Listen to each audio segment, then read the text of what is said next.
रोहित शर्मा की आज तुम लोगों को एक स्टोरी बताता हूँ। ये स्टोरी पता नहीं तुम लोगों को पहले से पता है या नहीं पता, पर एक बार इस स्टोरी को जरूर सुनना। भाई रोहित शर्मा के लिए जो लोग ये बोलते हैं ना कि प्रेशर हैंडल नहीं कर पाता और ये प्रेशर में अच्छा नहीं खेल पाता, जल्दी आउट होके चला जाता है। तो भाई मैं तुम्हें एक मैच बताता हूँ। मैच है 2007 का, T20 वर्ल्ड कप चल रहा था।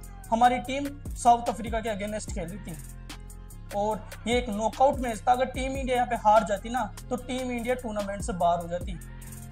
पर ऐसी कंडीशन पे 6th नंबर पर बैटिंग करने आते रोहित शर्मा और 50 रन की नाबाद पारी खेलता है। जहां पर सब लोग ये मान चुके थे ना कि ये मैच हम हार चुके हैं, वहां से वो बंदा निकाल के लिया था मैच को।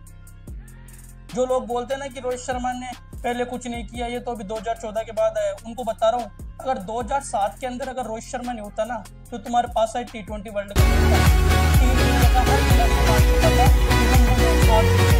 और अगर वो